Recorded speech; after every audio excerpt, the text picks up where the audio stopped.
The New England Patriots. I know I say it every week, but it really must be nice to be a Patriots fan. 20 decades of the greatest dynasty in the history of the sport. Some lean years from 2020 to 2024, and now they're the number one seed in the AFC, and they had the best record in football and the longest winning streak in the NFL. At 10 in a row. They're 11-2. They mollywopped the New York Giants 33-15. And I said at the end of Monday's show, and I predicted, I said, listen, I got the Patriots winning and covering, but I can see the Giants with Jackson Dart back. Maybe it's a little bit of a sleepy game for the Patriots looking ahead to their bye week. You could see a lane for the Giants to make it interesting. These are all NFL players. And from the jump, Patriots jump on them and they never look back. So I cannot help but watching this when I watch Drake Maye each and every week. You know, there are certain athletes, regardless of sport, where, yes, they're great. And then there's others that are, there are others that look great and it doesn't look hard. It looks like they are playing at a different speed, like they are processing the game at a different level than everybody else in the field is. And that's what I feel like when I'm watching Drake Maye. I'm not going to lie. I have not felt this way since watching Mahomes in his rookie year, his first year starting, where it's, okay, that guy sees things differently. Mahomes famously had a quote that he didn't read defenses terribly well his first couple of years in the league, up until like his third, fourth year in the league. But watching Mahomes, it's, he's just playing at a different speed than everybody. He's seeing the game differently than everybody. He's just on a different level. It does not look hard for this guy. The left-hand passes, we know what Patrick brings to the table. I feel the same way watching Drake Maye.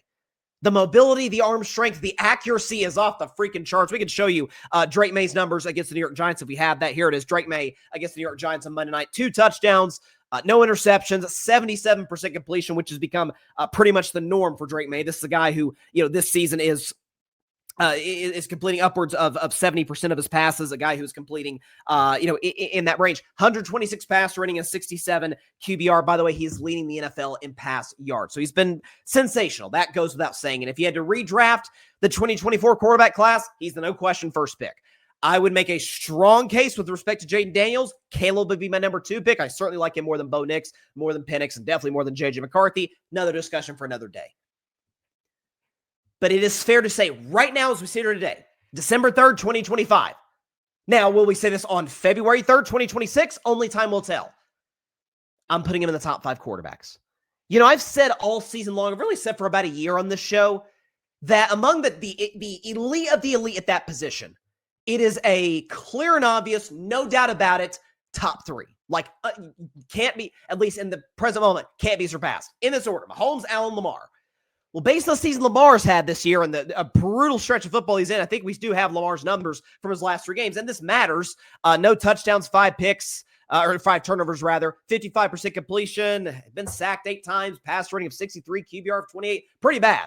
Now Lamar's body of work has to matter, so I'm still going to give him the edge over Drake Maye, of course. He's a 2-time league MVP. But if we look at the rest of the season, either the Ravens miss the playoffs or they make it and Lamar's bad, once again, the postseason, and Drake Maye gets to the AFC Championship game, or dare I say Super Bowl 60 in San Francisco, now we got to have a conversation. So at this particular juncture in time, I've still got Lamar 3, but to me, there's the clear 1 and 2, and after that, we can have a debate. Mahomes, Allen. Again, people want to put Allen over Mahomes. People want to do that for years. It'd be nice if Josh would beat Mahomes in the playoffs for once. He's had the ball in his hands twice, down 3 with a chance to win the game in the fourth quarter. Another story for another day. But to me, those are the clear 1 and 2. After that, let's have a conversation. Again, arm strength off the charts. And I don't want to knock New England's receiving core because it is night and day improved from years past. Really, ever since Belichick has no longer been at the controls of personnel, they've been great. Elliott Wolf's done a good job. Vrabel's had control of personnel. Obviously, bringing in Josh McDaniels, who's a terrible head coach, but a great OC. Helped Mac Jones be a Pro Bowler. That was a great move by New England. But Stephon Diggs was thought to be, still good, but not kind of maybe on his last leg. And no one really knew who Keyshawn Boutte was outside of Foxborough. Okay, you got guys like Pop Douglas, guys like that. Hunter Henry's been a productive tight end, and I love Travion Henderson, not a receiver, but good player. Matt Collins was kind of an underrated pickup, good locker room guy, and can be productive. Had a nice playoffs last year with Buffalo. Drake Maye is doing what all of the great quarterbacks in this game do, makes other guys better. To use an example from a guy in another conference, we're going to see play tomorrow, Jared Goff. Jared Goff's a very good quarterback. Like his resume would tell you that. He's been the number one seed, previously in his career. He's gone to Super Bowl, 15 wins last year in Detroit, accurate, all of it. But when we watch the Detroit Lions, and this, again, I'm not trying to call Jared Goff like a game manager or something. He's a good franchise-level quarterback. But we're watching Amon-Ra St. Brown and Laporta and Jameson Williams and Jahmyr Gibbs.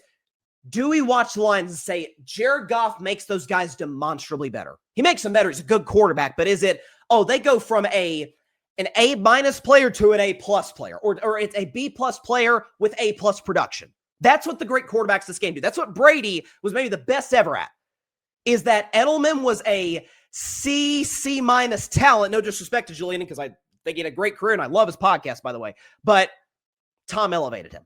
Gronk, a little bit of a different story. Gronk could have been great with anybody. So you pair him with Brady, now it's unstoppable. But Tom did that with Danny Amendola, with the Brandon LaFells of the world. We can just go up and down the list. The Chris Hogans. I'm not saying that that's the case necessarily what Drake May's doing with this group of Patriots receivers, because they are talented.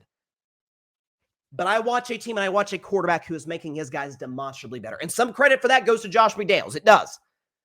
A lot of credit goes to the front office for investing in the offensive line, for investing in legitimate weapons around Drake May, when the last few years, it's fair to say the Patriots had the worst skill position group of players in all of football. So it's a collaboration. It's front office, it's coaching, it's personnel, and it's the quarterback. But ultimately, number 10's got to put it all together, and he absolutely has. And so watching that game the other night, man, it is, as we sit here today, I think he's in that top 5. I really, really do. To me, it is Mahomes, Allen, clear 1 and 2. I will, out of respect, have Lamar at 3, but if this season continues to trend the way it has, you'll have to drop him a little bit. And then you're in that Drake May, Stafford, Dak area. And Joe Burrow. The only reason I've knocked Burrow is, in some cases, by no fault of his own, he can't stay healthy. Like, the best ability is availability, and Joe Burrow hasn't been available. Now, if the Bengals make a run and make the playoffs, who knows? All bets are off. But it doesn't look hard for this kid. It really, really doesn't. So kudos to him. And he talked after the game about the fact that, hey, Patriots getting off to hot starts, but maybe need to see a little more consistency on the offensive side of the football in the second half. I think it started with coach saying no naps. We want to come out here and start fast. And we knew this team has been up in a lot of games, and they got good players over there. They have some good talent, and we wanted to try to get on them fast. And Marcus helped us with that. What a return for him, and the kickoff coverage. I think just all phases of the game showed up at different points, and I still think offensively in the second half we got to put some more drives together to put the game out of reach. That's fair. Again, the Giants cut it to 15 in the second half, but there was never one moment in time where you're like, the Giants could make this game interesting. Thanks so much for watching the show on YouTube, and be sure to go click that big red subscribe button and check out the other clips and full shows from Carving It Up Live, as well as our other incredible content creators here on the Grid Network.